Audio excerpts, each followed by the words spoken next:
வீரவேல் முருகனுக்கு, ஞானவேல் முருகனுக்கு, கந்தவேல் முருகனுக்கு, கதிர்வேல் முருகனுக்கு.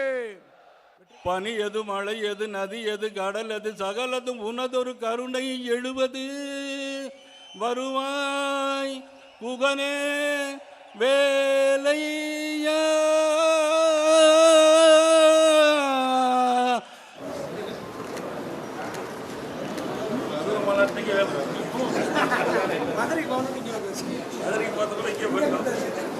கடவுளின் பெயரால் ஒரு கட்சி மாநாடு நடத்துவதே தவறானது என்று கருதுகிறவன் நான். எந்த கடவுள் பெயரில் இருந்தாலும், அது கிறிஸ்டினா இருந்தாலும் சரி, முஸ்லீமா இருந்தாலும் சரி, அல்லாவின் பெயரை சொல்லி அந்த கட்சி ஒரு மாநாடு நடத்துமா? இயேசு கிறிஸ்து பெயரை சொல்லி கிறிஸ்தவர்கள் மாநாடு நடத்துவார்களா? அது எப்படி? அறுவடை வீடுகளில் முருகக் கடவுள் இருக்கிறார் என்றால் தமிழ் கடவுள் முருகன் என்று அழைக்கப்படுகிற செந்தில் வேலனை எல்லோரும் வணங்குகிறார்கள். அது ஒரு கட்சி எப்படி போய் முருகனுக்கு விழா நடத்துவது, மாநாடு நடத்துவது? தமிழ் கடவுள் முருகன் என்ன கேட்பார் இன்னைக்கு மாநாட்டில்? நீங்கள் ஏன்டா எங்களுடைய தமிழ் பிள்ளைகளை பாஜகவே புறக்கணிக்கிறீங்க? எங்கள் தமிழ் பிள்ளைகள் அடுத்த தலைமுறையை நீங்கள் ஏன் சிதைக்கிறீர்கள்? தமிழ்நாட்டு மக்களுக்கு கிடைக்க வேண்டிய உரிமை தொகை, பள்ளி கல்வித்துறை, சமர்சா சிக்ஷா, அதில் வர வேண்டிய 2350 கோடி ஏன் கொடுக்காம வேற மாநிலத்துக்கு எடுத்து கொடுக்குறீங்க? அப்போ இதெல்லாம் முருகன் ஏற்றுக்கொள்வாரா? முருகன் மன்னிப்பாரா பாஜகவை? நீங்க இவ்வளவு துரோகம் பண்ணிட்டு தமிழ் கடவுள் முருகனை போய் கும்பிட்டா உங்களை என்ன பண்ணுவாரு? தேர்தலில் 2026 சூர சம்மாரம் பண்ணுவார். தமிழ் கடவுள் முருகனை ஏமாற்ற முடியுமா சொல்லுங்க? எல்லோருக்கும் இறை பக்தி இருக்கு. முருகனை ஏமாத்திட்டு வேஷம் போட முடியுமா? முருகருக்கு தெரியும் எது நல்லது, எது கெட்டது, எது சரி, எது தவறுன்னு. ஆகவே இந்த பாஜக வேஷம் ஒரு வேளை சில மக்களை ஏமாற்றலாம், முருகரை ஏமாற்ற முடியாது. எங்களுக்காக மாநாடு நடத்துங்கள் என்று எந்த கட்சியை சார்ந்த முருக பக்தர்களும் கோரிக்கை வைக்கவில்லை. இவர்களின் அஜெண்டாவை, செயல் திட்டத்தை நடைமுறைப்படுத்துவதற்காக, பாஜகவை இங்கு வளர்ப்பதற்காக, மதத்தின் அடிப்படையிலே அரசியல் ஆதாயம் தேடுவதற்காக இந்த உத்தியை கையாளுகிறார்கள். இதற்கு முருக பக்தர்கள் ஏமாந்து விட வேண்டாம் என்று வேண்டுகோள் விடுக்கிறோம். எந்த ஆட்சியிலும் இல்லாத அளவிற்கு இந்த ஆட்சியில் தான் தமிழ் கடவுள் முருகனுக்கு பெருமைக்கு பெருமை சேர்க்கின்ற ஆட்சி. முழுவதுமாக முருகர் எங்கள் முதல்வர் பக்கத்திலே இருக்கின்றார். எது ஆன்மீகம், எது அரசியல் என்பதை ஆண்டவன் பார்த்து கொண்டிருக்கின்றார். அவர்கள் நடத்துகின்ற இன்றைய மாநாடு முழுக்க முழுக்க முழுக்க முழுக்க முழுக்க முழுக்க அரசியல் மாநாடு. ராமராகட்டும், முருகனாகட்டும், தேர்தல் சமயத்தை மட்டும் ஆன்மீகத்தை எடுத்து அவங்க பிரச்சாரம் பண்றாங்க பாஜக. அது அப்படி எடுத்ததுடைய விளைவு, ராமர் கோயிலை 1000 கோடி அளவிற்கு பிரதிஷ்டை செய்து திருவிழாவை நடத்தினார்கள். அந்த தொகுதியுடைய தேர்தல் முடிவு என்ன என்று அவரையே கேளுங்கள்.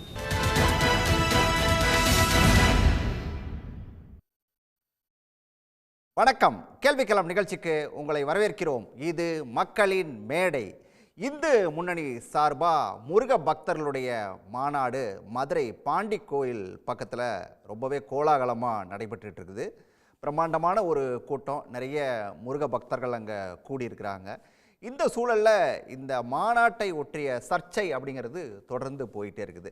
பாஜகவை பொறுத்த வரைக்கும் இது அரசியல் மாநாடு இல்லை, இது முழுக்க முழுக்க முருகனுடைய மாநாடு அப்படின்னு சொல்லி அவங்க குறிப்பிட்ட நேரத்தில், இந்த பக்கம் இருக்கக்கூடிய எதிர்க்கட்சிகளை பொறுத்த வரைக்கும், அதாவது திமுக கூட்டணியில் இருக்கக்கூடிய கட்சிகள் எல்லாம் சொல்லக்கூடிய விஷயம் வந்து இது கடவுள் பக்தி அல்ல, கலவர யுக்தி அப்படின்னு சொல்லி அவங்க தொடர்ந்து சொல்லிட்டு இருக்காங்க. இந்து சமய அறநிலையத்துறை அமைச்சர் சேகர்பாபு அவர் தெளிவாக சொல்லியிருக்காரு, இது வந்து கடவுளுக்கான ஒரு மாநாடு இல்லை, இது அரசியல் மாநாடு தான் அப்படிங்கிறத அவர் திரும்ப திரும்ப பதிவு செஞ்சுருக்கிற சூழலில் தான் இந்த மாநாட்டில் இன்றைக்கி 6 அதாவது சற்று முன்னாடி ஒரு 6 தீர்மானம் நிறைவேற்றிருக்காங்க.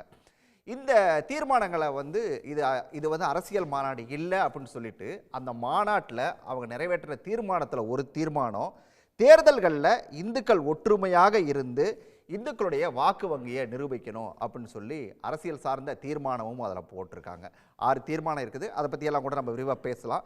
இந்த சூழலில் வந்து இந்த மாநாடு குறித்து வைகோ கருத்து சொல்லும்போது சொல்லியிருக்காரு, இது வந்து ஒரு பெரிய வாக்கு வங்கியெல்லாம் பாஜகவுக்கு உருவாக்காது அப்படின்னு சொல்லி சொல்லியிருக்காரு.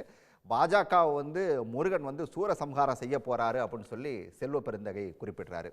இந்த 2026 தேர்தலில் இந்த முருகன் மாநாடு அப்படிங்கிறது வந்து ஒரு பெரிய தாக்கத்தை ஏற்படுத்தும் அப்படின்னு சொல்லி பாஜக ரொம்பவே நம்புது. ஆனால் இது என்ன மாதிரியான தாக்கத்தை ஏற்படுத்தும் இந்த முருகன் மாநாடு? பாஜகவுக்கு ஏதாவது வாக்கு வகையை உயர்த்த போகுதா? இப்படி பல கேள்விகள் இருக்குது. இதெல்லாம் தொடர்பாக தான் இன்றைய கேள்விகள் நிகழ்ச்சியில் விரிவாக பேசியிருக்கோம்.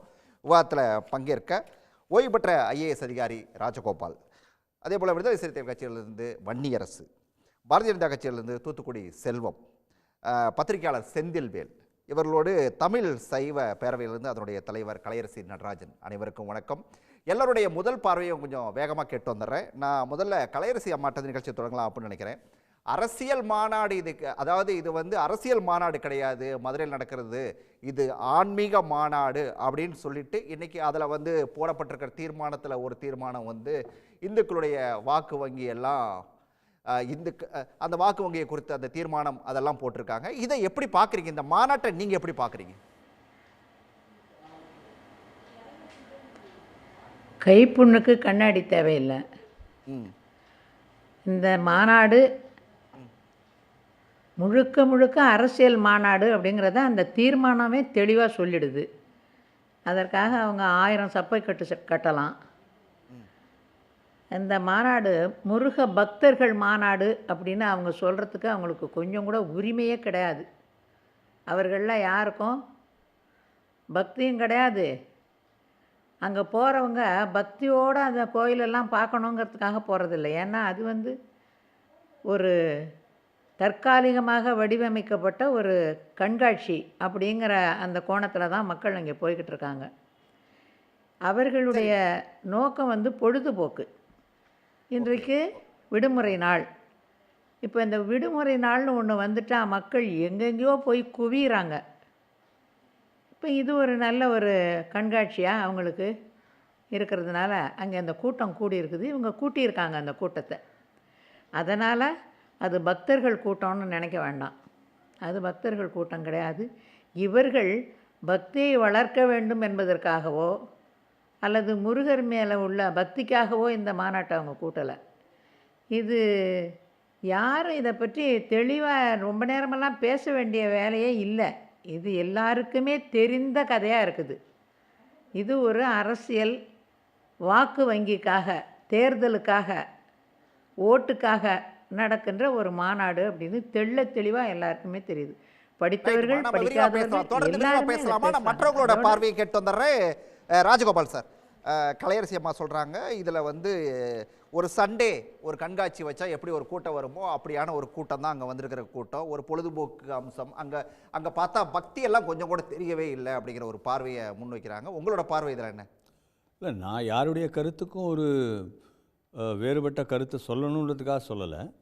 சரி, உங்கள் கருத்தை சொல்லுங்கள் சார். மாநாடுன்றது ஒருத்தர் ஒரு மாநாடுக்கு ஏற்பாடு செஞ்சுருக்காங்க.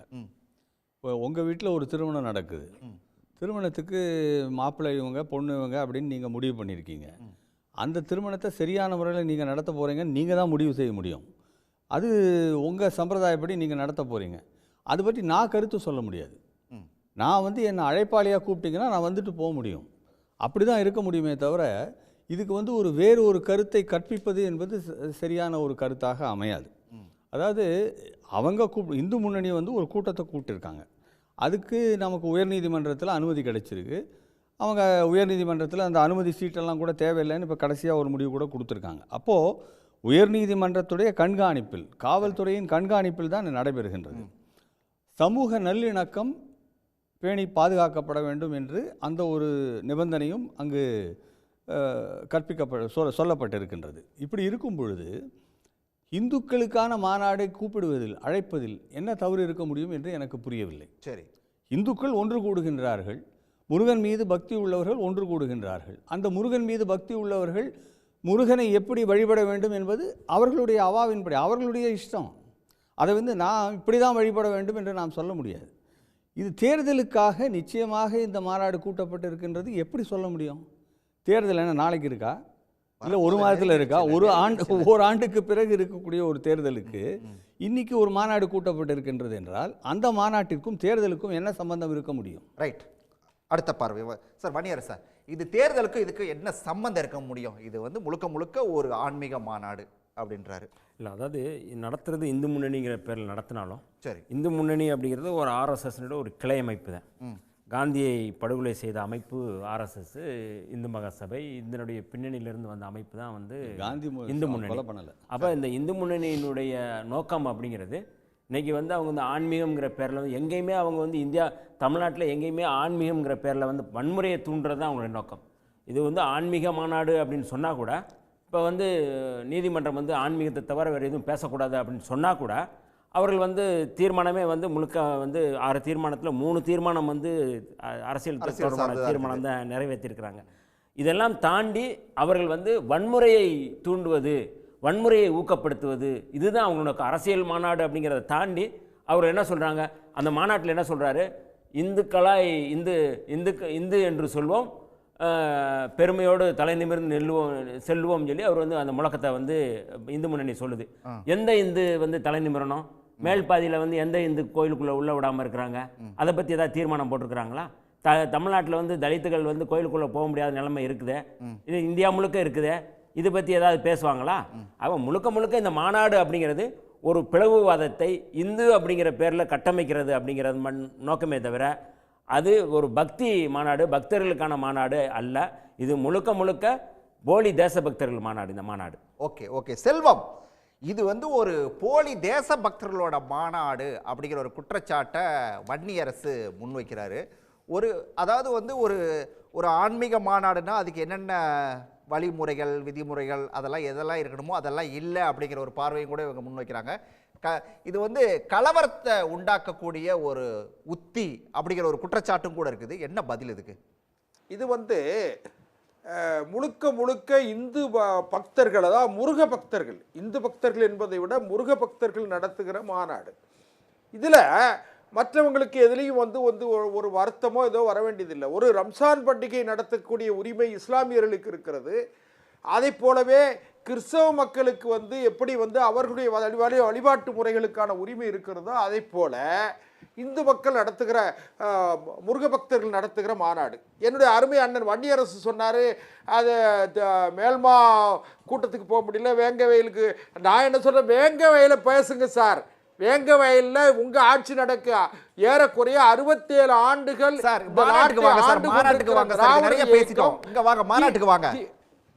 முருகனுக்கு வாங்க, அதான் மாநாடு நடத்துகிற இல்லை, முருகருக்கு மாநாடு நடத்துகிற உரிமை தமிழ்நாடு அரசு முத்தமிழ் முருகனுக்கு பழனியில் மாநாடு நடத்துகிற பொழுது இவர்கள் எங்கே போயிருந்தார்கள்?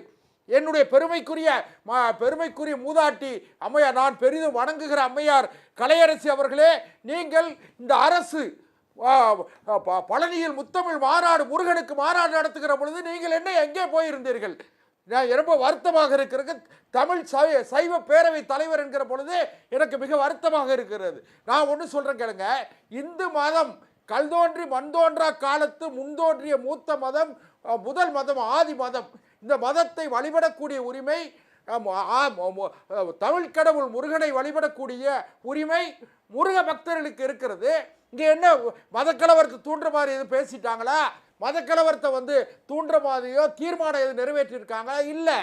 அவர்கள் சிந்தூர் நடவடிக்கை, ஆபரேஷன் சிந்தூர் நடவடிக்கையை பாராட்டி தீர்மானம் போட்டிருக்கிறார்கள். அது என்னது?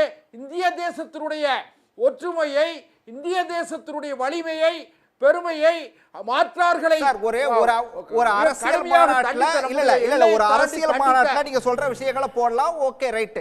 நீங்க வந்து இது முழுக்க ஆன்மீகம் சம்பந்தப்பட்ட மாநாடு, முருகர் மாநாடுன்னு நீங்க சொல்லிட்டு இதுல எங்க வந்துச்சு இதெல்லாம் அப்படிங்கிற கேள்விதானே வருது. மன்னிக்கணும் திருவேங்கட சார், என்ன சொல்றா, ரம்ஜான் பண்டிகைக்கு நீங்கள் நோன்பு திறக்க அண்ணன் வன்னியரசில இருந்து அண்ணன் செந்திவேலில் இருந்து எல்லோரும் போகும் பொழுது எது ரம்ஜான் பண்டிகைக்கு நோன்பு திறக்க நீங்க ஏன் சார் போறீங்க? கிறிஸ்துமஸ் பண்டிகைக்கு வாழ்த்து சொல்ற நீங்க, முருகனுக்கு கந்த சஷ்டிக்கு நீங்க ஏன் வாழ்த்து சொல்லல? நீங்க ரம்ஜான் பண்டிகைக்கு வாழ்த்து சொல்ல, பக்ரீத் பண்டிகைக்கு வாழ்த்து சொல்லுகிற நீங்கள் ஏன் விநாயகர் சதுர்த்திக்கு நீங்கள் வாழ்த்து சொல்ல மறுக்கிறீர்கள்? அதனால இந்த அரசுகள், திராவிட இயக்க அரசுகள் போலி வேடதாரிகள் என்பதை இந்து மக்கள் உணர்ந்திருக்கிற காரணத்தால் இந்து மக்கள் அனைவரும் முருக பக்தர்களாக ஒன்று கூடி இருக்கிறார்கள். அவ்வளவுதான். இது நடத்தக்கூடிய உரிமை. சரி முருக பக்தர்கள் தான் ஒன்று கூடி இருக்காங்க அப்படின்னு சொல்றீங்க. செந்தில் வேல் சார், பேர்லயே செந்திலையும் வேலையும் சேர்த்து வச்சிருக்கீங்க. சொல்லுங்க, இது வந்து முருக பக்தர்கள் தான் ஒன்று கூட்டிருக்காங்களா? உள்ளபடி இந்த மாநாட்டுக்கு ஒரு விதத்தில் நான் அந்த மாநாட்டுக்காக நான் வந்து பாராட்டுக்களை தெரிவிக்க கடமைப்பட்டிருக்கிறேன். ஏன்னா இவருடைய நோக்கம் ஆன்மீகம் அல்ல அரசியல் என்பதை இந்த மாநாட்டின் மூலமாக இவர்கள் உறக்க சொல்லி இருக்கிறார்கள். எனக்கு முன்பாக பேசிய ஐயா ராஜகோபால் ஐயா அப்படின்னு நினைக்கிறேன் ஒரு வாதம் வைத்தார். அவங்க எப்படி கும்பிடணுங்கிறதெல்லாம் நீங்கள் எப்படிங்க சொல்ல முடியும், அது அவங்களுடைய விருப்பம், அவங்களுக்கு எப்படி விருப்பம் இருக்குதோ அந்த மாதிரி அதை செய்கிறாங்க அப்படிங்கிறாங்க. தப்பு இல்லை. நாங்கள் எங்கள் சொடலமாட சாமியை எப்படி கும்பிட்றோமோ அதே மாதிரி முருகர் சாமியை கும்பிட்ற முடியுமா? அனுமதிப்பீங்களா? நாங்கள் எங்கள் இஷ்டப்படி எந்த சாமியை நீங்கள் கும்பிட விட்டுருக்கீங்க? ஆகம விதின்னு ஒன்று கொண்டு வந்து குறுக்க நிப்பாட்டினீங்களே, அங்கே வந்தது யார்? அதனால் அந்த ஆகம விதிகளால் பாதிக்கப்படுறது யார்? ஒரு ஹிந்துவால் இன்னொரு ஹிந்து தானே பாதிக்கப்படுறான். அப்படிலாம் நீங்கள் எங்களை என்றைக்கு அனுமதிச்சிருக்கிறீங்க? Right, okay. நான் ஒன்று விஷயத்துக்கு வரேன் சார், ராஜா திருவேங்கடம் சார். இது வந்து அரசியல் மாநாடு அப்படிங்கிறதுக்கு போகின்ற பொழுது அன்பு சகோதரர் தூத்துக்குடி சொல்லும் கொந்தளித்தார். அதற்கு வாழ்த்து சொல்லலையா, எதுக்கு வாழ்த்து சொல்லலையான்லாம் கேட்டார். எல்லாத்துக்கும் வாழ்த்து சொல்கிறோம், எனக்கு அதில் எந்த பிரச்சனையும் இல்லை. வாங்க, உங்களோட சேர்ந்து கந்த சஷ்டி கவசம் படிக்க தயார்.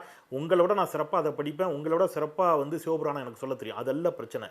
இது அரசியல் மாநாடுங்கிறதுக்கு 2 உதாரணங்களை மட்டும் நான் சொல்லிடுறேன் சார்.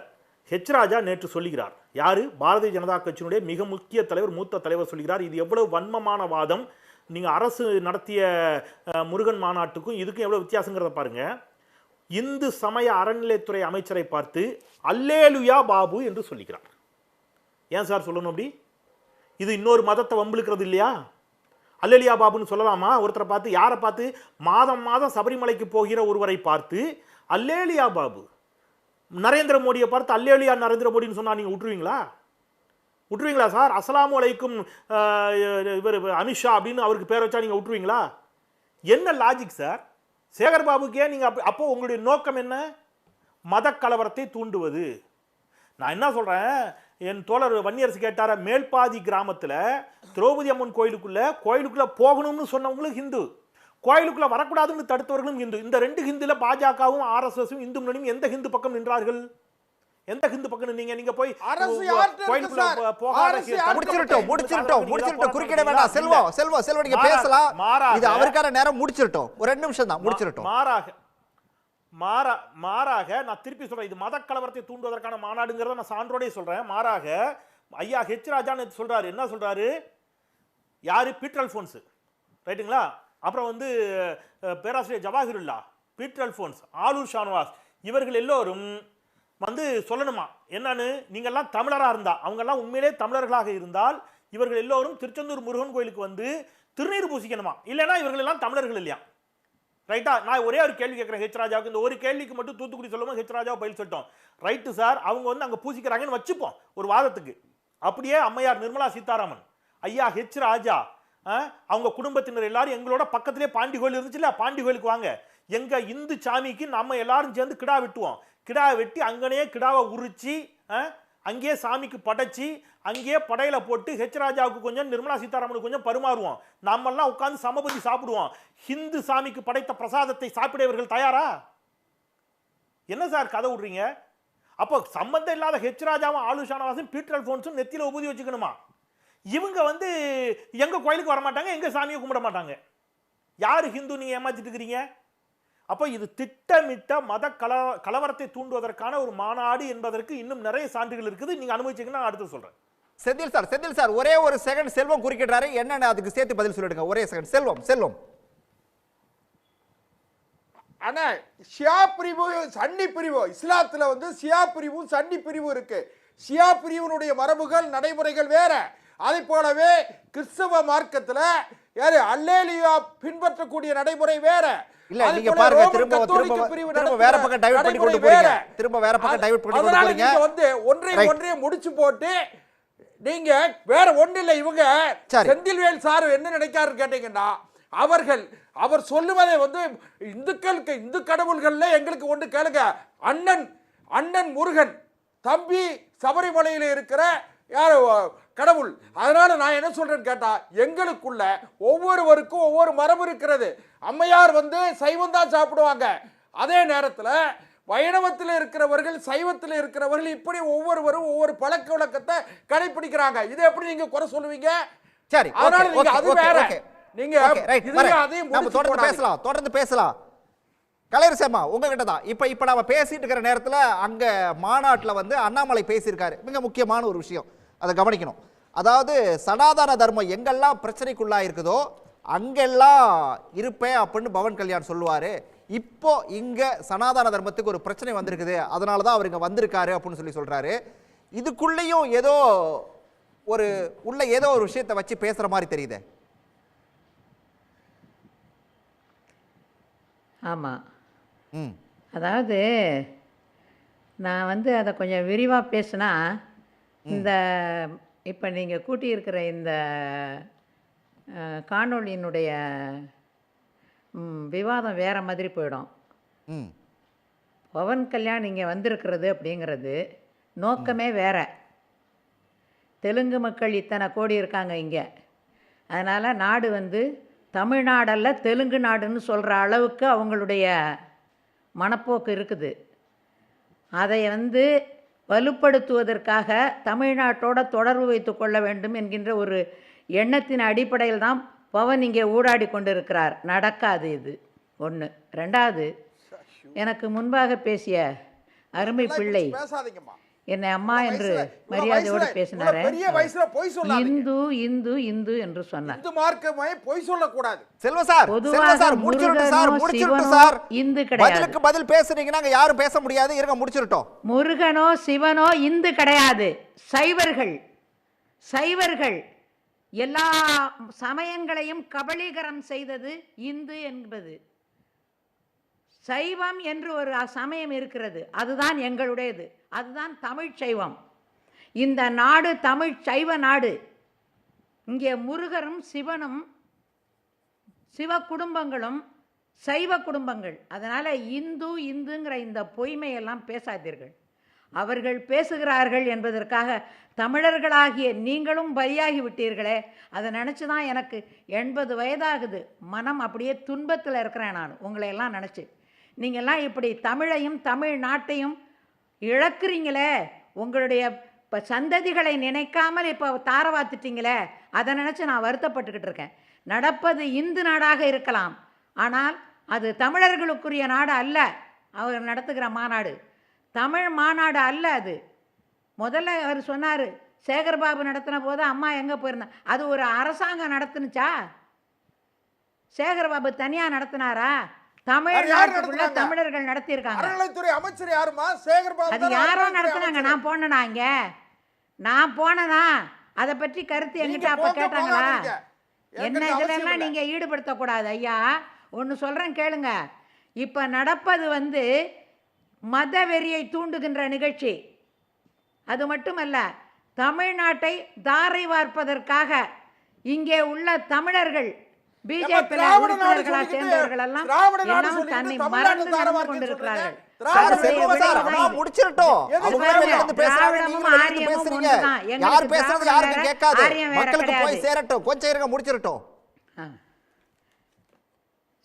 அதான் திராவிடமும் ஆரியமும் சைவர்களை பொறுத்தவரையிலும் திராவிடமும் ஆரியமும் ஒன்றுதான். சைவம் என்பதுதான் முருகனுக்குரியது, சிவனுக்குரியது, பிள்ளையாருக்குரியது, அம்மைக்குரியது. எங்களுடைய வழிபாட்டு முறைகளே வேற. அங்கே நீங்கள் வரமாட்டீங்க. பிஜேபி அந்த பக்கம் வராது. இப்போ கொஞ்ச நேரத்துக்கு முன்னால் அருமை பிள்ளை செந்தில் பேசினார், கடா வெட்டுறோம் வந்து சாப்பிடுங்க. நான் அதெல்லாம் சொல்ல மாட்டேன். ஏன்னா நாங்கள் கடாவும் வெட்ட மாட்டோம், சாப்பிட்றதுக்கும் யாரையும் கூப்பிட்றதுக்கு எங்களுக்கு தேவையில்லை. அதெல்லாம் எங்களுக்கு இல்லை. ஏன்னா எக்காரணத்தை கொண்டும் சைவத்துக்கும் இந்து சமயத்துக்கும் ஒத்தே வராதுயா.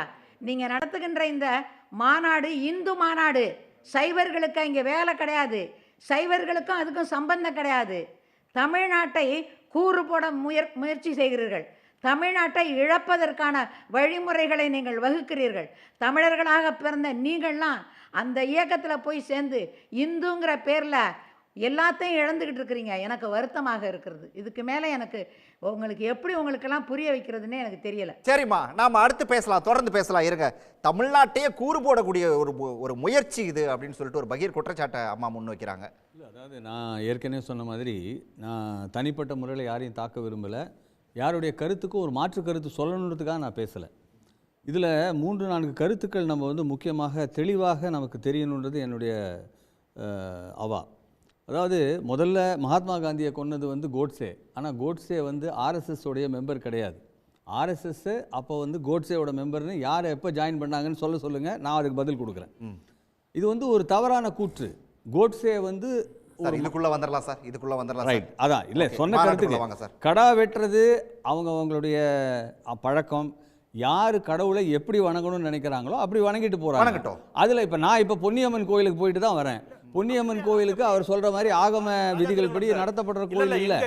ஆனால் நான் எனக்கு அதில் என்னுடைய தாயாரோட நான் அந்த கோயிலுக்கு போயிருக்கேன், சின்ன வயசுலேருந்து போயிருக்கேன். எனக்கு நம்பிக்கை இருக்குது அந்த அம்மன் மீது, அதனால் நான் போயிட்டு வரேன். அதாவது யாருக்கு யார் மீது நம்பிக்கை இருக்கோ அந்த கடவுளை வணங்குவதில் எந்த தவறும் கிடையாது. எப்படி வணங்கணும்னு அவங்க நினைக்கிறாங்களோ அப்படி வணங்க போகிறாங்க. யார் எதை சாப்பிடணும் எப்படி உடுத்துக்கணுன்றது இதை எதிர்த்து தானே நம்ம பேசிகிட்டு இருக்கோம். அப்புறம் நீங்கள் இப்படி இதை உண்ணுவீங்களா, அதை சாப்பிடுவீங்களா, இதை வந்து நீங்கள் உடுத்துவீங்களான்னா என்ன அர்த்தம்? அதாவது அரசியல் அமைப்பு ஒரு ஆயுதமா இப்போ வந்து முருகனை கையில் எடுத்திருக்குது பாஜக. இல்ல அதான் அப்போ அதை பற்றி நம்ம பேசணுமே தவிர அரசியலுக்கு செந்தில் ஏதோ கேட்கிறாரு. இல்ல நான் நடுவுல யாரையும் நான் குறுக்கிடல. அவருடைய டர்ன் வரும்போது அவர் பேசணும். Please wait. ஒரே ஒரு கேள்வி தான் செந்தில். இல்ல சார் சொல்ற கருத்துல நான் உடன்படுறேன். சாருடைய கருத்தா என்னுடைய கருத்தும். அதுல என்னுடைய கேள்வி என்னன்னா, மாற்று மார்க்கத்தை சேர்ந்த வேறொரு இறைவனை ஏற்றுக்கொண்ட ஜவாஹர்லாவையும் பீட்டர் அல்போன்ஸையும் ஆளூர் ஷானவாசையும் திருக்குடமுழுக்கு விழாவிற்கு வந்து திருச்செந்தூருக்கு வந்து முருகனை தரிசித்து திருநீர் அணிந்தால்தான் அவர்கள் தமிழர்கள், இல்லை என்றால் அவர்கள் தமிழர்களே இல்லை என்று சர்டிபிகேட் பண்றதுக்கு ஹெச் ராஜா யாரு? அது இந்த மாநாட்டை வச்சு தான் பண்றாரு. ஹெச் ராஜா அந்த மாநாட்டை வைத்து பேசின்ற பொழுதுதான் அதை பேசுறாரு நேற்று. அதைத்தான் நான் கேட்கிறேன். அப்ப அதையும் சேர்ந்து அப்போஸ் பண்ண வேண்டிய தேவை இருக்குது இல்ல? சரி, ஓகே. அதாவது இந்த மாநாட்டுடைய நோக்கம் தவறு என்பதை ஒத்துக்கொள்ளுங்கிறேன். One second.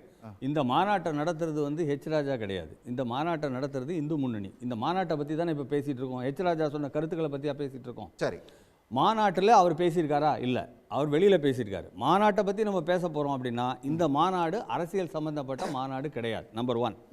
நம்பர் 2, அப்புறம் தீர்மானங்கள்ல என்ன சொல்லியிருக்காங்க? இந்துக்கள் ஒன்றுபட்டு தேர்தலில் அவர்கள் வாக்கு செலுத்த வேண்டும்னு சொல்லியிருக்காங்க. இந்துக்கள் ஒற்றுமை இருந்தாதாங்க ஒரு மதம் வந்து வளர முடியும். அதில் எந்த ஒரு தவறும் கிடையாது.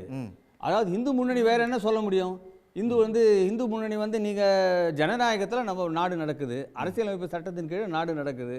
அப்போ அரசியலமைப்பு சட்டத்தில் நீங்கள் வாக்கு செலுத்துறது எப்படி செலுத்தணும் ஒரு கைடன்ஸ் கொடுக்குறாங்க. அதில் எந்த தவறும் கிடையாது. ஆனால் அதன்படி தான் எல்லாரும் செலுத்த போகிறாங்களான்றது கிடையாது. இந்துக்கள் என்பவர்கள் முக்கியமான இந்து மதத்தை பற்றி நம்ம புரிஞ்சுக்க வேண்டியது ரொம்ப முக்கியமான ஒன்று. முதல்ல இது வந்து சைவ மாநாடுன்னு சொல்கிறாங்க, இந்து மாநாடு, இதெல்லாம் முருகன் அவங்களே ஒத்துக்கிறாங்க சைவர்னு. இப்போ சைவ மாநாடுன்னு தானே அப்போ சொல்லணும், இந்து மாநாடுன்னு ஏன் சொல்கிறாங்க? இந்துன்றது வந்து நம்ம கான்ஸ்டியூஷனில் இருக்குது, சைவம்னு இருக்கா கான்ஸ்டியூஷனில். அதனால அவங்க இந்து முன்னணின்னு வச்சுருக்காங்க, இந்து மாநாடுன்னு வச்சுருக்காங்க. The issue is very simple. நீங்கள் வந்து என்ன பேர் வச்சுருக்கீங்கன்றது முக்கியம் இல்லை, உங்களுடைய நம்பிக்கை எப்படி இருக்குது. உங்களுக்கு முருகக்கடவுள் மீது நம்பிக்கை இருக்குது, நீங்கள் மாநாட்டுக்கு போங்க, பேசுங்க, மாநாட்டில் கலந்துக்கங்க, மாநாட்டில் நீங்கள் அவங்க என்ன சொல்கிறாங்களோ அதை கேட்டுக்கோங்க. அதன் பிறகு நீங்கள் ஜனநாயகத்தில் நீங்கள் எப்படி ஓட்டு போட போகிறீங்க, எப்படி வாக்களிக்க போகிறீங்கன்றது உங்களுடைய சுதந்திரம். அது யாரும் உங்களை வந்து கட்டுப்படுத்த முடியாது. நீங்கள் இப்படி தான் வாக்களிக்கணும் அப்படின்னு யாரும் சொல்ல போகிறது கிடையாது. சரி, ஆனால் முக்கியமான பாயிண்ட் இதில் நம்ம ஞாபகம் வச்சுக்க வேண்டியது, இது வந்து உயர்நீதிமன்றம் இதை ஃபுல்லாக அவங்க பார்த்துருக்காங்க. அவங்க உயர்நீதிமன்றம் என்ன சொல்லியிருக்காங்க? Everybody has a right to freedom of religion. இந்துக்களுக்கு மட்டும் அந்த ஃப்ரீடம் ஆஃப் ரிலிஜன் கிடையாதுன்னு சொல்ல முடியுமா? அதனால் everybody has a right to freedom of religion. இந்துக்கள் ஒன்று கூடுறாங்க, முருகன் பேரில் ஒன்று கூடுறாங்க. அவங்க ஒன்று கூடி அவங்க சில பேசுகிறாங்க. அது அருணகிரிநாதரை பற்றி பேசலாம், திருப்புகழை பற்றி பேசலாம், நீங்கள் வந்து ஆறுபடை வீடை பற்றி பேசலாம். இப்போ இருக்கிற சமுதாயத்தை, இளைய சமுதாயத்துக்கு பல பேருக்கு ஆறுபடை வீடை சொல்கிறது கூட தெரியாது. எங்கே இருக்குது ஆறுபடை வீடுனா 6 படையில் 2-3 பேர் தான் சொல்ல முடியும். அந்த அளவுக்கு இருக்குது இப்போ இருக்க நம்முடைய சமுதாயம். ஆகவே அவர்களுக்கு இந்து மதத்தை பற்றி, முருகனை பற்றி, அவர்களுக்கு முருக பக்தியை பற்றி சொல்லுவது அவசியம். அதுக்காக ஒரு மாநாடு கூப்பிட்டுருக்காங்க. அதில் என்ன தவறு இருக்குன்னு எனக்கு புரியல. ரைட் சார், இது வந்து முழுக்க முழுக்க முருக பக்தியை பற்றி பேசக்கூடிய ஒரு மாநாடு தான். அரசியலை திரும்ப கொண்டு வந்து சார் வர செந்தில் திரும்ப சேர்க்காதீங்க அப்படின்னு சொல்றாரு. இதே நாளில் வந்து எடப்பாடி கையில் ஒரு வேல் போயிருக்குது, அதிமுகவுடைய முன்னாள் அமைச்சர்கள் அங்கே போய் உட்காந்துருக்காங்க. இதெல்லாம் எப்படி எடுத்துக்கிறது அப்போ? இல்லை, அதாவது முருக பக்தர்கள் மாநாடு அப்படின்னா முருகனை பற்றி அவன் வந்து என்ன அதில் பேசியிருக்கிறாங்க அப்படிங்கிறத என்னுடைய கேள்வி. முருகன் மீதான அந்த பாராட்டுரை என்ன இருக்குது? முருக அரசியல்லாம் வந்து என்ன ஏதாவது அது குறித்து எதாவது பேசியிருக்கிறாங்க? எதுவுமே இல்லை. அவங்க முழுக்க முழுக்க இந்து அப்படிங்கிற அடிப்படையில் தான் வந்து பேசியிருக்கிறாங்க. இந்த தீர்மானமே ஒன்று நான் வந்து அதில் ரொம்ப தெளிவாக சொல்கிறேன். இந்த தீர்மானத்தில் இந்து அறநிலையத்துறையை விட்டு அரசு வெளியேறணும் அப்படிங்கிறது இருக்குல்ல, ஆமாம், இது மிக மோசமான ஒரு பிற்போக்குத்தனமான ஒரு பார்ப்பனியத்தை நிலைநிறுத்தக்கூடிய ஒரு தீர்மானம். முதல்ல இந்த கோயில்கள் அப்ஜெக்ஷன். சார் இருங்க, சார் இருங்க, இருங்க, நான் பேசி முடிச்சிடுறேன். பதற்றமாகாதீங்க. அப்ஜெக்ஷன் நான் பரவாயில்ல. இந்த கோயில்கள் எல்லாமே வந்து ஒரு காலத்தில் வந்து பார்ப்பனர்கள் கட்டுப்பாட்டில் இருக்கும் பொழுது பிற்படுத்தப்பட்ட சமுதாயத்தைச் சேர்ந்தவர்களும் தாழ்த்தப்பட்ட சமுதாயத்தைச் சேர்ந்தவர்களும் கோயிலுக்குள்ளே வர முடியாது அப்படிங்கிற சூழலில் இப்போ அம்மா சொன்னது போல் நாங்கள் சைவர்கள், சைவம், வைணவம், கௌமாரம் இதையெல்லாம் ஒருங்கிணைந்து இந்து சமூகத்தை உருவாக்குறாங்க, இந்து சமயத்தை உருவாக்குறாங்க. அவங்க இந்து அறநிலையத்துறையை கொண்டு வர்றாங்க. அந்த சமயத்தில் அரசு சார்பாக தாழ்த்தப்பட்ட சமுதாயத்தைச் சேர்ந்தவர்களும் பிற்படுத்தப்பட்ட சமுதாயத்தைச் சேர்ந்தவர்களும் அதிகாரிகளாக வருவதை விரும்பாத இந்த பார்ப்பனர்கள் என்ன பண்ணுறாங்க அப்படின்னா முழுக்க முழுக்க அதை தன்னுடைய கட்டுப்பாட்டுக்குள் வைப்பதற்காக மீண்டும் மீண்டும் அதை வந்து அரசு வெளியேறணும்னு சொல்கிறாங்க. அரசு வெளியேறினா இது யார் கட்டுப்பாட்டில் இருக்குன்னு அவங்க சொல்ல முடியுமா? அந்த தீர்மானத்தில் ஏதாவது விளக்க முடியுமா? அரசு வெளியேறணும் அப்படிங்கிற நோக்கமே வந்து முழுக்க முழுக்க இது பார்ப்பனர்கள் கட்டுப்பாட்டுக்குள்ளே வைக்கணும், பிற்படுத்தப்பட்ட மக்களுக்கும் தாழ்த்தப்பட்ட மக்களுக்கும் எதிரான தீர்மானம்.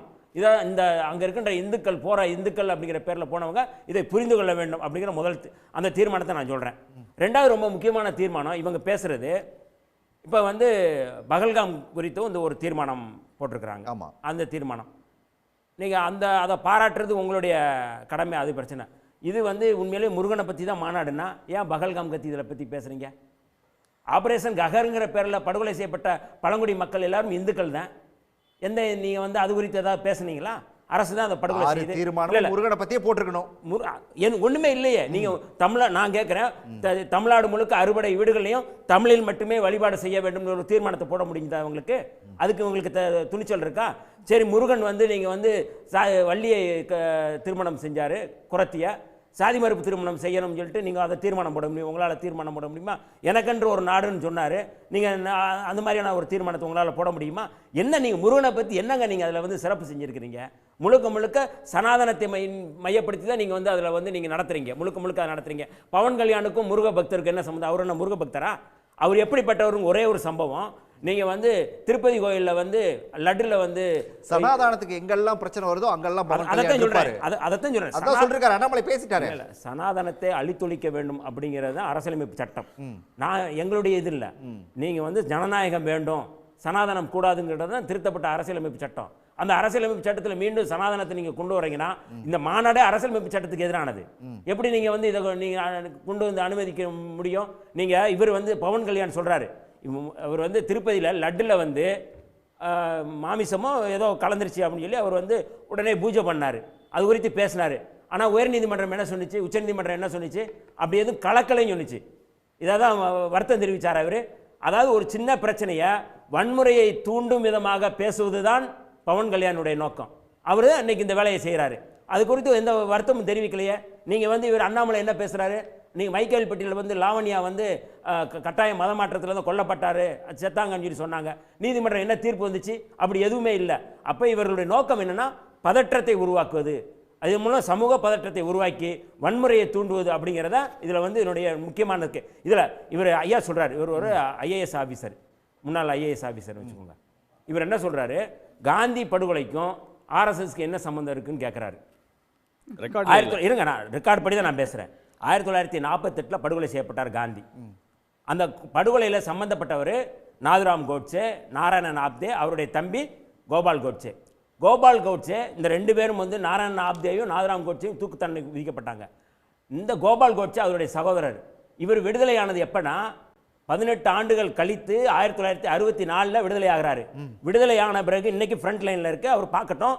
அவர் சொல்கிறாரு, அத்வானி போன்றவர்கள் என்ன சொல்கிறாங்கன்னா இந்த படுகொலைக்கு ஆர்எஸ்எஸ் சம்மந்தம் இல்லைன்னு சொல்கிறாங்க, நாங்கள் ஆர்எஸ்எஸ்னுடைய கள வீரர்கள் அப்படின்னு சொல்லி அவர் சொல்கிறாரு.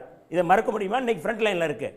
அப்போ ஒரு ஐஏஎஸ் ஆஃபீஸர் நான் மறுக்கிறேன். இல்லை நான் சொல்றேன் ஐயா இருங்க, ஒரு படித்தது ஒரு தனி டாபிக். அதை நம்ம பேசிக்கலாம். ஏன்னா பொது வெளியில இருங்க, மொத்தமா தவறு. இருங்க ஐயா இருங்க, நான் சொல்லி முடிக்கிறேன். நீங்க இருங்க பதற்றப்படாதீங்க. தேவையில்லாத பாயிண்ட் எல்லாம் வருது. தேவையில்லாத முருகன் பக்தர் மாநாடு இதுக்கு சம்பந்தம் இல்லை. சரி, அதை பேசிக்கலாம், தனியா பேசிக்கலாம். மாநாடுங்க முருகன் பக்தர் மாநாடு. கோட்சே இதுக்கு என்னங்க சம்பந்தம்? கோட்சே இங்க வந்தாரா? கோட்சே பக்தர்கள் மாநாடு தான் இது. வந்து கோட்சே எங்க வந்தாருங்க? நான் அதை சொல்றேன். நான் நீங்க வந்து எந்த இடத்துல சனாதனத்தை நிலைநிறுத்தணும் தானே கோட்சேனுடைய போக்கு, அதை தான் இங்க பேசுறாங்க. செல்வம் இது வந்து தவறான சரி. ஓகே செல்வம், பொய்யான கருத்து. செல்வம் இதுல வந்து மதம் சார்ந்த எந்த இதையும் உள்ள கொண்டு வரல அப்படின்னு சொல்லிட்டு இந்த மாநாட்டில் பேசுற அண்ணாமலை ஒரு விஷயத்தை சொல்றாரு. இதுக்கு சொல்லுங்க, பதில் சொல்லுங்க. என்ன சொல்றாருன்னா, பள்ளிக்கூடத்துக்கு போகக்கூடிய குழந்தைகளுக்கு வந்து நெற்றியில் வந்து விபூதியை பூசி விடணும், கழுத்தில் ருத்ராட்ச கொட்டையை இனிமேல் கண்டிப்பாக அணிந்து செல்லணும் அப்படின்னு சொல்லி இந்த மாநாட்டில் கொஞ்ச நேரத்துக்கு முன்னாடி பேசுகிறாரு. இதெல்லாம் வந்து ஒரு கலவரத்தை தூண்டக்கூடிய ஒரு விஷயமா இல்லையா? அண்ணே உங்க வீட்டு பிள்ளைகளை அல்லது வன்னியரசு வீட்டு பிள்ளைகளுக்கு விபூதி நெற்றியில் விபூதி வச்சு விடணும்னு சொல்லலை, திருநீர் வைக்கணும்னு சொல்லலை. இந்துக்களுடைய முருகபக்தருடைய பிள்ளைகளுக்கு விபூதி வச்சு விடுங்கன்னு சொல்றாரு. நமச்சிவாய வாழ்க, நாதன் தாழ் வாழ்க, இமைப்பொழுதும் ஒரு பள்ளிக்கூடத்துக்கு போற குழந்தைகளுக்கு இந்த மாதிரியான மத அடையாளங்கள் இதெல்லாம் தேவையா? அண்ணா ஒண்ணு கேளுங்க, விரும்புறவங்க வச்சுட்டு போறாங்க, உங்களுக்கு என்ன கஷ்டம்? விருப்பம் இருக்கிறவங்க வச்சுட்டு போட்டோம், அதை பத்தி யாருமே கேட்கல. நீங்க இது எல்லாம் போற குழந்தைகளுக்கு, பள்ளிக்கூடம் போற குழந்தைகளுக்கு, இங்க வந்திருக்கிறவங்க எல்லாரும் ருத்ராட்ச கொட்டையும் நெத்தியில பட்டையும் போட்டு அனுப்பி விடுங்கன்னு சொல்லி பேசியிருக்காரு. அண்ணன் அதை அனுமதிக்கிற கல்வி நிறுவனங்களில் அவங்க வச்சுட்டு போட்டோம். நான் ஒண்ணு சொல்ல அனுமதிக்க, நமச்சிவாய வாழ்க, நாதன் தாழ் வாழ்க, இமைப்பொழுதும் என் நெஞ்சில் நீங்காதான் தாழ் வாழ்க, கோகலி ஆண்ட குறுமனிதன் தாழ் வாழ்க, ஆகமம் ஆகி நின்று அன்னிப்பான் தாழ் வாழ்க, ஏகன் அநேகன் இறைவனடி தாழ் வாழ்க, வேகம் கெடுத்தாண்ட வேந்தரடி வெல்க. இதை சொல்லும் போது எனக்கு வந்து அம்மா சொல்லட்டும், இதுக்கு மறுப்பு சொல்லட்டும். அது வந்து சைவ மதத்தை பின்பற்றக்கூடிய சிவனை வழிபடக்கூடிய மக்கள் சொல்லுவது. அதே போல இன்னொரு விஷயமும் சொல்றேன், இவர்கள் யாரும் வந்து சமாதானத்தையும் மத சார்பின்மையும் போதிக்க வேண்டாம். ஏன்னு கேட்டா, அண்ணன் திருமாவளவன் நேற்று அல்லது நேற்றைக்கு முதல் நாள் வந்து முருக பக்தர்கள் மாநாடு நடத்துகிற அந்த இடத்துக்கு போய் திருநீர் வைக்கும் போது அழிக்காரு. திருநீர் வச்ச பிறகு அழிக்கிறத விட வைக்கிறதுக்கு முன்னாலே அவர் அனுமதிச்சிருக்க கூடாது. அதனால இப்படிப்பட்ட இவர்கள் இந்த மாதிரி நடுவுல அலோ பண்ணீங்கன்னா என்னையும் அலோ போய் நிற்கிறார்கள். அவர் அலோ பண்ணீங்கன்னா நான் பேசுறத ஒரு செகண்ட் அவர் முடிச்சிரட்டும். நான் முடிச்சறேன். அதாவது இதை இவங்க அம்பலப்பட்டு போய் நிற்கிறாங்க. ஏன்னு கேட்டா, நான் என்ன சொல்றேன்னா, சிலுவை எப்படி ஒரு மதத்தினுடைய அடையாளமாக, அதாவது இயேசுநாதரை சிலுவையில் அறையும் போது எலோமி எலோமி லாவா சமஸ்கானி என்று சொன்னார். அப்ப அவருடைய இயேசுவின் ரத்தம் பட்டதால் சிலுவை ஒரு மார்க்கத்தின் அடையாளம் ஆச்சு. அதே போலவே ஸல்லல்லாஹு அலைஹி வஸல்லம் என்று இஸ்லாமிய பெருமக்கள் சொல்கிறார்கள். அதை யாரும் வேண்டாம் சொல்லல.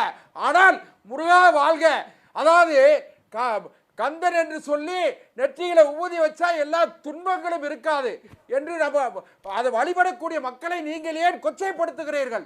ஒரு அரசு மதசார்பற்ற அரசு என்று சொன்னால் என்ன செய்யணும்? நீங்க பெரியார் கடவுள் இல்லை என்று சொன்னாரு. அண்ணா ஒன்றே குலம் ஒருவனே தேவன் என்று சொன்னார். ரைட், ஒன்றே குலம் மனித குலம், ஒருவனே தேவன் யார் சொல்லுங்க? அண்ணன் வன்னியரசு அவர்களே, நீங்க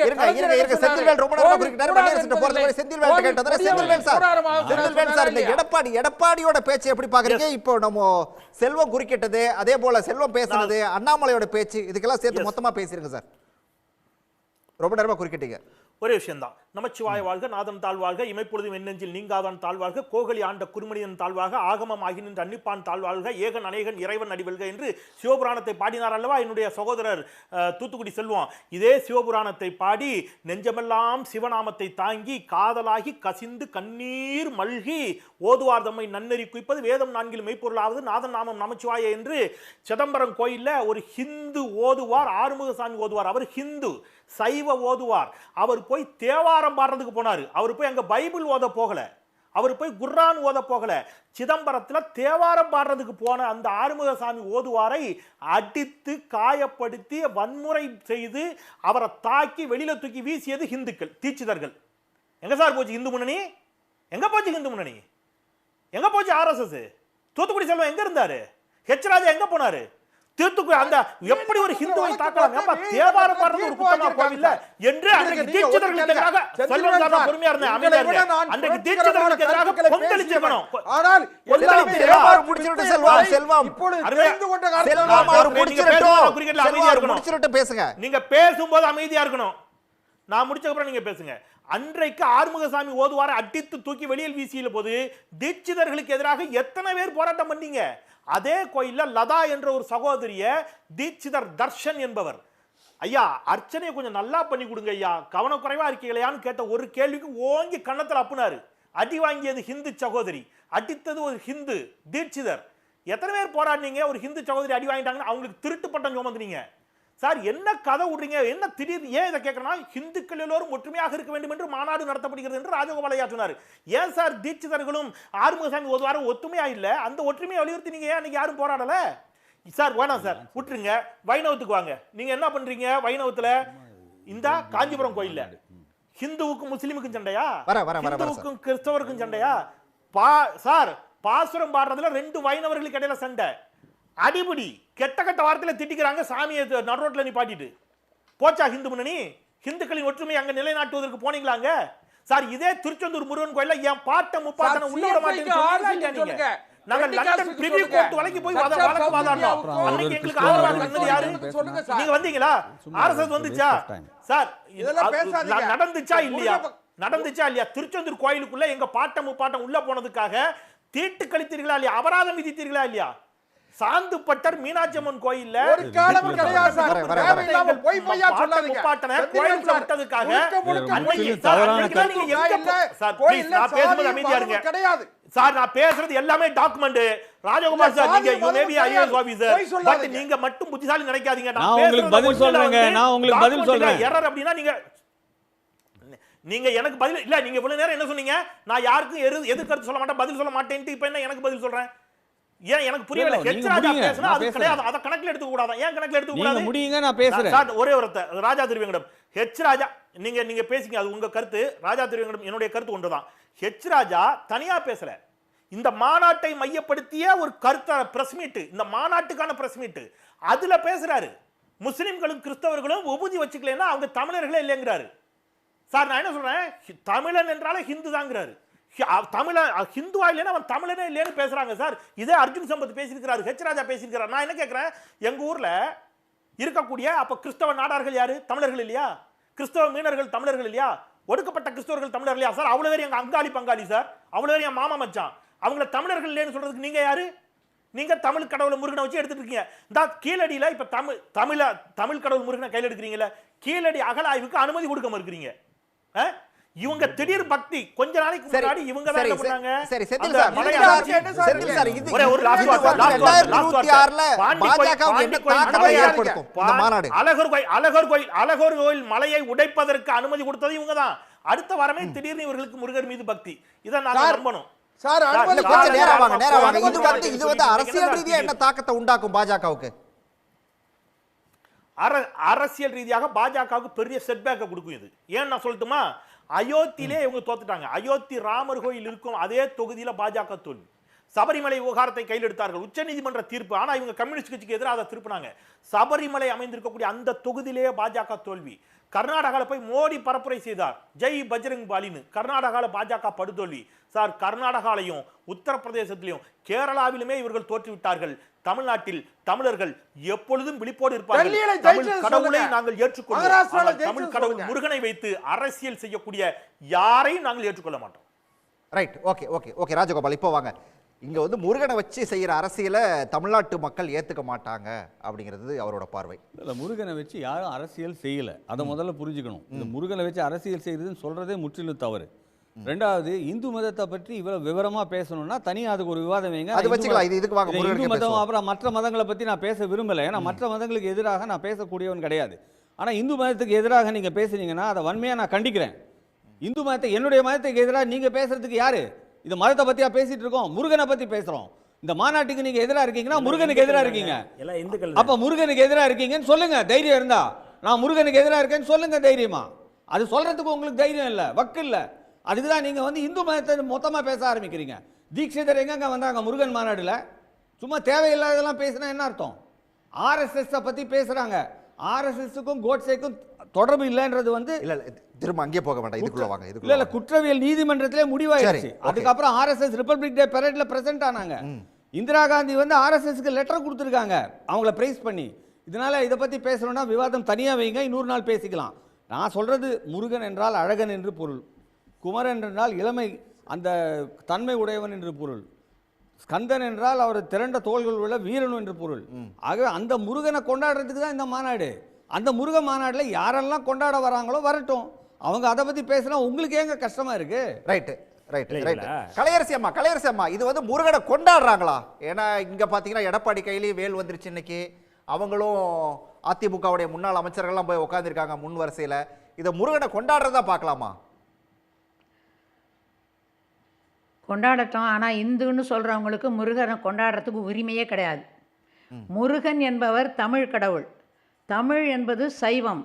சிவன் என்றால் சைவன். அந்த சிவ குடும்பத்தை சேர்ந்தவர் முருகர். முருகர் வந்து தமிழர்களுக்குத்தான் சொந்தமானவர். எல்லாருக்கும் அருள் செய்வார் கருணையினால். பசின்னு வந்தால் அன்னதானம் கொடுக்கறது மாதிரி எல்லாரும் வணங்கும் போது அருள் செய்வார். மற்றபடி உரிமை கொண்டாடுவதற்கோ இவர்கள் கொண்டாடுவதற்கோ இவர்களுக்கு அருகதையே கிடையாது. எப்போ இவங்க இந்து இந்து இந்துன்னு சொல்லிக்கிறாங்களோ இவங்களுக்கு முருகரை பற்றி பேசுவதற்கு உரிமையே கிடையாது. அதே போல் இந்த எச் ராஜா இன்னும் இருக்கக்கூடிய யாரெல்லாம் எதோ பேசுகிறாங்கன்னு சொல்கிறாங்க. அவங்கெல்லாம் யார்? தமிழுக்கும் அவங்களுக்கும் என்ன சம்பந்தம்? தமிழ்நாட்டில் பழச்சிக்கிட்டு இருந்தாக்க தமிழர்களை பற்றி எது வேணால் பேசலாமா? பவன் கல்யாண் யார்? இங்கே தமிழ்நாட்டில் பிரச்சனை இருக்குது, அதெல்லாம் நான் சரி பண்ணுறேங்கிறான். யார் அந்த பவன் கல்யாண்? முருகர் மாநாட்டுக்கு வந்துட்டா அவர் முருகனை அனுப்பின ஆளா? தமிழர்களை ரொம்ப சோதிக்க வேண்டாம். இந்த இந்துங்கிற பேரை வச்சு இதுவரையிலும் இந்தியாவை பாழாக்கிக்கிட்டு இருக்கிறீங்க. எங்கே போகுது இந்த இந்தியா? எங்கே இந்து மதம் போகுதுன்னு சொல்லி ராமானுஜா ஆச்சாரியார் எழுதின அந்த நூல் நம்ம கையில் இருக்குது. இந்துக்கள் இந்துக்கள் இந்துக்கள்னு சொல்கிறவங்க நாட்டை என்ன செய்யறதுக்கு வச்சுருக்காங்க எண்ணங்கிறது எங்களுக்கு தெளிவாகவே தெரியும். இந்த மாநாடுகளின் மூலமாக தமிழர்களை இன்னும் முட்டாள் என்று நினைத்து கொண்டிருக்க வேண்டாம். எதுவும் நடக்காது. தேர்தல்னால் அதெல்லாம் ஒன்றுமே நடக்காது. தேர்தல் நடக்கும், ஆனால் இவங்க நினைக்கிறது நடக்காது. அதனால் இதை பற்றி வந்து ரொம்ப நேரம் பேசுகிறது நம்முடைய ஆற்றலை வீணாக்கிறது தான். இது மக்களுக்கு தெரிந்த ஒரு தெளிவான உண்மை. Right sir. இந்த மாநாட்டில் வந்து பவன் கல்யாண் பேசுகிற இன்னொரு விஷயத்தையும் அதையும் என்னால் கடந்து போக முடியல. இந்து அப்படின்னு சொன்னாவே இங்கே ஒரு பிரச்சனையாக தான் பார்க்குறீங்க. எங்களை வந்து சீண்டி பார்க்காதீங்க, சாது மிரண்டா காடு கொள்ளாது அப்படின்னு சொல்லி ஒரு எச்சரிக்கையை கூட விடுத்திருக்காரு. இதை எப்படி அப்போ எடுத்துக்கிறது? இல்லை, அதுதான் இது வந்து ஆன்மீக மாநாடு இல்லை அப்படிங்கிறது அவருடைய வாயிலிருந்தே சொல்கிறார். அவர் ஒரு பதற்றத்தை உருவாக்குதான் அவருடைய வேலை. எப்படி திருப்பதியில் வந்து இல்லாத ஒன்று கலந்ததாக சொல்லி அவர் ஒரு யாகம் நடத்தினாரோ அதுபோல் இப்போ வந்து அவர் வந்து இந்த வேலையை செய்கிறார். தமிழ்நாட்டில் வந்து அவருக்கு வந்து அதுக்கான வந்து அவர் படங்களே இப்போ தோல்வி அடைஞ்சிக்கிட்டு பாவம் அவரே வந்து இருக்கும்போது இந்த நேரத்தில் வந்து இப்படி ஒரு இதாக கொண்டு வர்றது அப்படிங்கிறது வந்து அவர் ஒரு ஒரு ஒரு எப்படி சொல்ல கவன ஈர்ப்புக்காக பேசுகிறது அப்படிங்கிறத நம்ம வந்து பார்க்குறோம். இதில் ரொம்ப முக்கியமாக இந்த மாநாட்டில் என்னென்னா, நீங்கள் பல்வேறு விஷயங்களை நீங்கள் வந்து பேசுகிறது அப்படிங்கிறத தாண்டி இப்போ பங்கெடுத்தவர்கள் அத்தனை பேரும் ஒரு வன்முறை பேச்சுக்களை பேசுகிறது அப்படிங்கிறத கடந்த காலங்களில் நம்ம பார்த்துட்ருக்கோம். இந்த மாநாட்டிலே அதுதான் நடந்திருக்கு. எந்த இடத்துலையும் வந்து அவங்க வந்து ஒரு ஆக்கப்பூர்வமான உரையாடலோ ஆக்கப்பூர்வமான மதம் சம்பந்தமாக பக்தி இலக்கியம் சம்பந்தமாக ஏதாவது பேசியிருக்காங்களா? நீங்கள் சுவரட்டி பாருங்களேன். சூரனை வதம் செய்த முருகா, திராவிடத்தை நீ வந்து வேலெடுத்து அழிக்கவா அப்படின்னா இது என்னங்க? இது என்ன பொருள்? இதுதான் வந்து மாநாட்டினுடைய நோக்கமா? இதுக்கு வந்து அதிமுக காரங்களும் போய் முன்னாள் அமைச்சரும் போய் உட்காராங்க, வரிசை கட்டி உட்காடுறாங்க. நீங்கள் திராவிடத்தை அழிக்க வந்த முருகனை வந்து நீங்கள் பேசுகிறீங்க அப்படின்னா என்ன மாதிரியான நீங்கள் முருகனை கையில் எடுத்து தான் இனி அரசியல் பண்ணணும் அப்படின்னு சொல்லி எடப்பாடி ஏதாவது பிளான் பண்ணுறாரா? இல்லை, அது எடப்பாடி அவர்கள் வந்து தமிழ்நாட்டுக்கும் தமிழ் மக்களுக்கும் துரோகம் செய்கிறாரு. பாரதிய ஜனதா கட்சியினுடைய செயல் திட்டம் முழுக்க முழுக்க இந்து ராஷ்டிரம் அமைப்பது தான். நீங்கள் வந்து பேரறிஞர் அண்ணாவினுடைய பேரில் ஒரு இயக்கத்தை நடத்திக்கிட்டு தேர்தலில் கூட்டணி வைக்கிறதுங்கிறது வேற. ஆனால் முழுக்க முழுக்க அவங்க அஜெண்டாவுக்கு நீங்கள் மண்டியிடுவது அப்படிங்கிறது வேறு இல்லையா? நீங்கள் எப்படி வந்து நீங்கள் வந்து அந்த மாநாட்டுக்கு எப்படிங்க வந்து பேரறிஞர் அண்ணாவின் தலைமையிலான அந்த பேரில் ஒரு அமைப்பை நீங்கள் வந்து உருவாக்கிட்டு அந்த அமைப்பு சார்பாக போய் நீங்கள் அவங்க போய் வாழ்த்துறீங்க அப்படின்னா இதை விட இந்த மக்களுக்கு வந்து நீங்கள் வந்து துரோகம் செய்கிறதுக்கு எதுவுமே இருக்காது. அதனால் அதிமுக தொண்டர்கள் இப்போ என்ன மனநிலையிலனா இந்த மாதிரியான ஒரு மாநாட்டுக்கு அதிமுக எப்படி வந்து ஆதரிக்க முடியும் அப்படிங்கிற கேள்வி எழுப்புறாங்க. இன்னும் ரொம்ப முக்கியமான செய்தி என்னென்னா, இந்த இந்து அப்படிங்கிற பேரில் வந்து இவர்கள் வந்து ஒருங்கிணைப்பு வேலையில் செய்கிறாங்க. தமிழ்நாட்டை பொறுத்தளவு வந்து இது எப்போயோ தமிழ்நாட்டில் வந்து இந்து அப்படிங்கிறது வந்து எடுபடாது, நீண்ட காலமாகவே இது எடுபடலை. அவர்கள் பல்வேறு உத்தியை கையாளுறாங்க முருக பக்தர்கள். அப்போ முருக பக்தர்கள் மாநாடு அப்படின்னா எந்த பின்னணியில் வந்து இன்னும் எதிரான நிலைப்பாட்டில் எப்படி கொண்டு வராங்க அப்படிங்கிறத நம்ம வந்து பார்க்க வேண்டியிருக்கு. அதனால் இது வந்து முழுக்க முழுக்க ஒரு வன்மத்தை, வன்முறையை, கலவரத்தை உருவாக்கக்கூடிய மாநாடு தான் அப்படிங்கன்னா திருப்பரங்குன்றம் மலை குறித்து வந்து வெளிப்படையாக பேசுகிறாங்க. திருப்பரங்குன்றம் மலையில் போய் நீங்கள் வந்து ஏற்றணும்னு சொல்லி, நீங்கள் தீபம் ஏற்றணும்னு சொல்லி ஒரு தீர்மானம் நிறைவேற்றுறாங்க. இது நீண்ட காலமாக வந்து நீங்கள் வந்து ஏற்றிட்டு தானே இருக்கிறாங்க. இதில் என்ன இருக்குது, பின்னணியில் என்ன இருக்குது? நீங்கள் வந்து திருப்பரங்குன்றம் மலைன்னு எல்லாருமே சொல்கிறாங்க, சிக்கந்தர் மலைன்னு யாரும் சொல்லலை. இவர்களாக ஒரு மலையை இவங்களாக உருவாக்குறாங்க, ஒரு கற்பனாவாதத்தை உருவாக்குறாங்க. அப்போ இந்த பின்னணியிலிருந்து நீங்கள் பார்க்கும் பொழுது இந்த மாநாடு அப்படிங்கிறதே பாஜகவுக்கு ஒரு அரசியல் ரீதியாக பக்கபலமாக இருக்கிறதுக்காக உருவாக்கப்பட்ட மாநாடு. ஆனால் அது பக்கபலமாக இருக்காது, இதுக்கு பின்னடைவு தான் ஏற்படும். ஏனென்றால் தமிழ்நாட்டு மக்கள் எல்லாவற்றையும் பார்த்துக்கிட்டு தான் இருக்கிறாங்க, எல்லாவற்றையும் பார்த்துக்கிட்டு இருக்காங்க. அப்போ நீ மோடியே வந்து இங்கே வந்து நின்று பேசினா கூட, தேர்தலில் போட்டிக்கிட்டால் கூட இங்கே வந்து ஒன்றும் ஆக போகிறதில்ல. அதனால் இந்த மாநாடு அப்படிங்கிறது முழுக்க முழுக்க வன்முறையை கட்டமைக்கக்கூடிய மாநாடு அப்படிங்கிறது தான் என்னுடைய பார்வை. செல்வம் உங்களோட பார்வை, அதாவது திராவிடத்தை வேற இருக்க வா ஓடி வா முருகா அப்படின்னு சொல்லி சொன்னீங்கன்னா, அதே இடத்துல போயிட்டு வந்து அதிமுக உட்கார்ந்து இருக்குது, அங்க திராவிடம் இல்லையா? இதை எப்படி புரிஞ்சுக்கிறதுன்னு கேட்கிறாரு வன்னியரசு. அதாவது வேற ஒண்ணு இல்லை சார், இதுல அறநிலையத்துறை என்கிற பெயரில் 1952 கலைஞர் அவர்கள் சொன்னாங்க, கோவில் கூடாது என்பதில்லை, கோவில் கொடியவர்களின் கூடாரமாக கூடாது சொன்னார். அப்ப கலைஞர் சொன்னார் பாருங்க, கோவில் கொடியவர்களின் கூடாரமாக இன்றைக்கு எது ஆட்சியாளர்கள் கையில், அறநிலையத்துறை கையில, கொடியவர்களான அறநிலையத்துறை கையில இருக்கக்கூடாது. அறநிலையத்துறையில் ஒரு குறிப்பிட்ட சமுதாயத்தோட கை போடுமா அப்படிங்கறத கேள்வி எழுப்பினாரு. விரும்புகிறார். அது பாயிண்ட் இல்ல. கொடியவர்கள்னா யாருன்னா, இருங்க, கொடியவர்கள் யாரு அப்படின்னா இங்க பாருங்க, கொடியவர்கள் யாருன்னா சங்கராமனை படுகொலை செய்தார்கள், சங்கராமனை படுகொலை செஞ்சாங்கல்ல, அந்த மாதிரி சங்கராச்சாரியம் இருக்க கூடாதுன்னு அவர் சொல்றாரு. அப்படிதான் அந்த கொடியவர்கள் மத்த மதங்களுக்கு இருக்கு அறநிலையத்துறை. கேட்டுருவாங்க, அதுதான் கேள்வி, அவங்களுடைய கேள்வி அதுதான். அத கேளுங்க. கோவில் வந்து கோவில் சொத்துக்களை சூறையாடக்கூடிய, கோவில் சொத்துக்களை சூறையாடி கோவில், இன்னொன்று சொல்றேன், ஒண்ணு கேளுங்க. இந்து சமய அறநிலையத்துறை என்ன செய்யறாங்க, இந்து கோவில்களில் இருக்கிற இந்து கோவில் வருமானத்தை எல்லாம் என்ன செய்யறாங்க, மற்ற துறைகளுக்கு பயன்படுத்தலாமா. ஆனா மற்ற மதங்களில் உள்ள அந்த ஆலய, அதாவது கிறிஸ்தவ ஆலயங்களில் இஸ்லாமியத்தில் இருக்கிற அந்த இஸ்லாமிய சொத்துக்களை எல்லாத்தையும் நாங்க என்ன செஞ்சிருக்கோம், பிரதமர் மாண்புமிகு மோடி அவர்கள் வக்ஃபு சட்டத்தின் மூலமாக, வக்ஃபு வாரிய சட்டத்தின் மூலமாக அந்த இஸ்லாமிய மக்களுக்கு பயன்படும் சொல்றாங்க. ஆனால் நீங்கள் அறநிலையத்துறை சொத்துக்களை இல்ல, நாம இந்த மாநாட்டை பத்தி கொஞ்சம் பேசிடுவோம். இல்ல இதுல வந்து அரசியல் இல்ல, அரசியல் இல்ல. செல்வம் திரும்ப அங்கதான் வரோம். அரசியல் இல்ல, அரசியல் வரலன்னு சொல்லிட்டு இதுல எதுக்கு திரும்ப ஒரு மத கலவரத்தை தூண்டுற மாதிரியான பேச்சுக்கள் எங்க இருந்து வருது, அதுதான் கேக்குறாங்க. அண்ணன் நீங்களும் நானும் என்னைக்கு சண்டை போட்டோம்? இஸ்லாமியர்களும் இந்துக்களை சண்டையா போட்டுட்டு இருக்காங்க. இஸ்லாமியர்களும் இந்துக்களும் சண்டை போடல, இந்துக்களும் கிறிஸ்தவர்களும் சண்டை போடல, எல்லாரும் அண்ணன் தம்பியா தான் இருக்கும். ஆனா நீங்க தேவையில்லாம அரசியலுக்காக சண்டையை மூட்டி விடாதீங்க. யாரு அண்ணன் வன்னியரசு அண்ணனும் அண்ணன் செந்தில்வேலும் சண்டையை மூட்டி விடுறாங்க. நீங்க மூட்டாதீங்க, உங்க கதையெல்லாம் ஓடாது, ரீல் அந்து போச்சு. அதனால இனிமேல் வந்து இந்து மக்களை மத கலவரத்தை இந்து மக்கள் மத நல்லிணக்கம் இருக்குன்னு சொல்லி எழுதி கொடுத்திருக்காங்க. நேர குறைவா இருக்கு, இருங்க வரேன். நல்ல விஷயம் தமிழ்நாட்டில் ஒரு செய்தி சொல்றாரு, சமூக நல்லிணக்கம். இவருக்கு சேர்த்து பதில் சொல்லுங்க, நம்ம நிகழ்ச்சி முடிச்சிடுவோம். அதாவது மாநாடுக்கு அவங்க என்ன அண்டர்டேக்கிங் கொடுத்திருக்காங்க ஹைகோர்ட்ல, சமூக நல்லிணக்கத்திற்கு எந்தவித பாதிப்பும் ஏற்படாதுன்னு சொல்லியிருக்காங்க. அப்படி சொன்னப்புறம் எப்படி மத கலவரத்தை தூண்ட முடியும்? பவன் கல்யாணோட பேச்சு, பவன் கல்யாணம் என்ன சொல்லியிருக்காரு, என்ன சொல்லியிருக்காரு, சீண்டி பார்க்காதீங்க, காடு மிரண்டா சாது மிரண்டா காடு கொள்ளாதுன்றாரு. ஆமா, இது வந்து தமிழ் பழமொழி. சீண்டி பார்க்காதீங்கன்னா என்ன, நீங்க சீண்டி பார்க்காதீங்கன்னு சொல்லலாம், அதுல என்ன தவறு இருக்கு? அதாவது இந்துவாக இருக்கிறதே பிரச்சனைன்றாரு. சாரி, இங்க இந்துவாக இருக்கிறதே பிரச்சனைன்றாரு. இந்துவாக இருக்கிறது பிரச்சனையா இல்லையான்னு ஒவ்வொரு இந்துவும் சிந்திக்கணும். அவர் வந்து அவரோட கருத்தை சொல்றாரு, இந்து தான் சிந்திக்க போறாரு, அந்த ஒவ்வொரு மனிதனும் சிந்திக்க போறான். அவனுக்கு பிரச்சனையா இருக்கா இந்து மதத்தை இங்க பின்பற்றுறது இல்லையே, இருக்கா அப்படின்னு அவன் சிந்திக்க போறான். அவர் ஒரு பிரச்சனையை சொல்றாரு, பிரச்சனையை வந்து எடுத்து சொல்றதுல எந்த ஒரு தவறும் கிடையாது. சீண்டாதீங்கன்னு சொல்றாரு, எங்களை வந்து சீண்டி பார்க்காது. அந்த அறநிலை நிர்வாகத்துறைக்கு எதிர்த்தாப்புல அவங்க சொல்றதுக்கு காரணம் வேற. இந்து மதத்துக்கு நீங்க அறநிலையத்துறை வச்சிருக்கீங்க, கிறிஸ்தவ மதத்துக்கு வச்சிருக்கீங்களா, இஸ்லாம் மதத்துக்கு வச்சிருக்கீங்களா? வைக்கல. அதுக்காக அந்த மாதிரி பாகுபாடு இருக்கக்கூடாதுன்றதுக்காக அந்த தீர்மானத்தை போட்டிருக்காங்க, வேற எதுவும் கிடையாது. சரி, ஓகே. அது என்னன்னா, இவர் பவன் கல்யாண் அவர்கள் வேலை அன்னைக்கு கொடுத்து அவரை வந்து இன்னைக்கு வந்து சிறப்பு பண்ணியிருக்கிறாங்க. அவர் சாது மிரண்டால் காடு கொள்ளாது சொல்றார். யாரை எச்சரிக்கிறாரு? அதான் என்னுடைய கேள்வி. நீங்கள் உண்மையாகவே வந்து நீங்கள் இந்த வேலோட நீங்கள் வந்து அப்படியே நீங்கள் ஆந்திராவுக்கு போயிட முடியுமா? நீங்கள் அப்படியே அங்கே போய் நீங்கள் ஒரு பரப்புரை செய்ய முடியுமா? தைரியம் இருக்கா? துணிச்சல் இருக்கா? நீ இங்கே வந்து ஒரு நாடகம் ஆடுறது தான் நீங்கள் வந்து இதை பண்ணுறீங்க. ரெண்டாவது, அண்ணன் வந்து நம்முடைய இவர் என்ன சொல்கிறாரு, இந்து மதத்துக்குள்ள பாகுபாட்டை பற்றி யாரும் பேச மாட்டாங்க.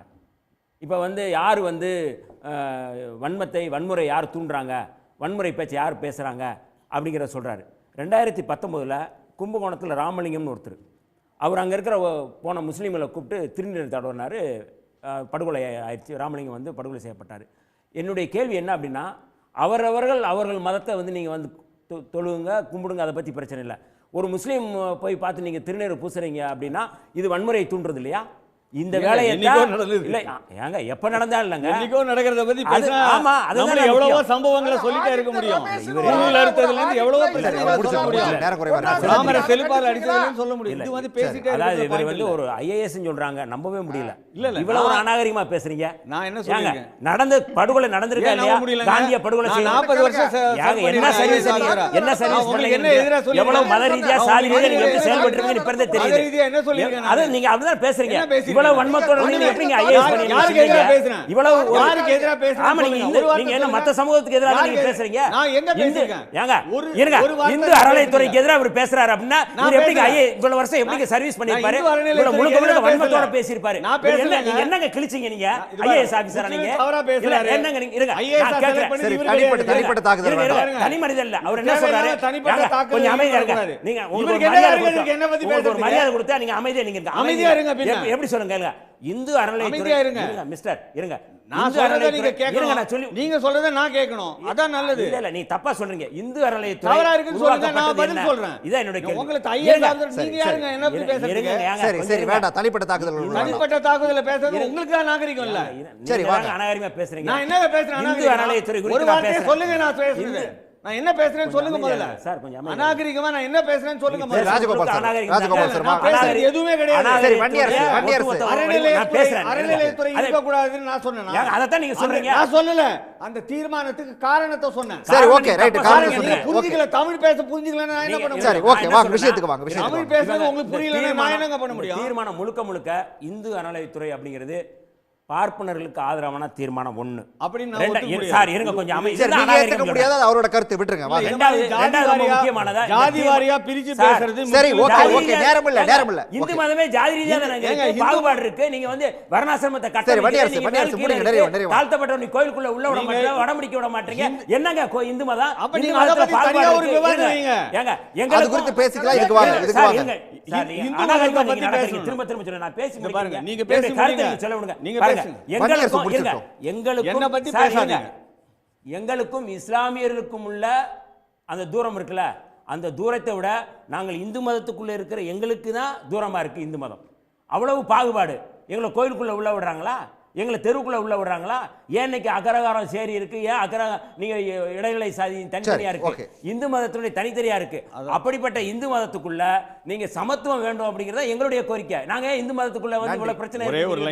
அப்ப இந்த இந்து மதத்துக்குள்ள இருக்கிற கோயில்களை முழுக்க என்ன பண்றாங்க அப்படின்னா, பார்ப்பனர்கள் கட்டுப்பாட்டுல இருக்கு. பிற்படுத்தப்பட்ட சமுதாயத்தை சேர்ந்தவர்களும் தாழ்த்தப்பட்ட சமுதாயத்தை சேர்ந்தவர்களும் கோயிலுக்குள்ள போக முடியல, அவங்க அதுக்குள்ள நிர்வாகம் செய்ய முடியல. அப்படிங்கிற அடிப்படையில் இந்த இந்து அறநிலையத்துறை உருவாக்கப்பட்டு தாழ்த்தப்பட்டவர்களும் ஓபிசி சமுதாயத்தை சேர்ந்தவர்களும் அதிகாரத்துக்குள்ள கொண்டு வந்தாங்க கலைஞர் அவர்கள். அப்படிப்பட்ட ஒரு புரட்சிகரமான செயல் திட்டத்தை நீங்க மீண்டும் அரசு கிட்ட இருந்து வெளியேறணும்னா மீண்டும் பார்ப்பனர்கள் கட்டுப்பாட்டுக்குள்ள போகணும் அப்படிங்கிறது தான் இதனுடைய தீர்மானத்துடைய முதல் உத்தியா இருக்கு அப்படிங்கிறது என்னுடைய பார்வை. ஒரே ஒரு லைன் தான் சொல்லணும். அதாவது நான் முருகன் மாநாட்டை பற்றி தான் பேச வந்தேன். இந்து மதத்தை பற்றி பேசணும்னா தனியாக வச்சுக்கலாம். நன்றி சார், நன்றி. விவாதத்தில் பங்கேற்ற அனைவருக்கும் நன்றி. மீண்டும் ஒரு நிகழ்ச்சியில் சந்திக்கலாம் நேயர்களே. நன்றி, வணக்கம். உடனுக்குடன் செய்திகளை தெரிந்து கொள்ள சன் நியூஸ் பெல் ஐகானை கிளிக் பண்ணுங்க.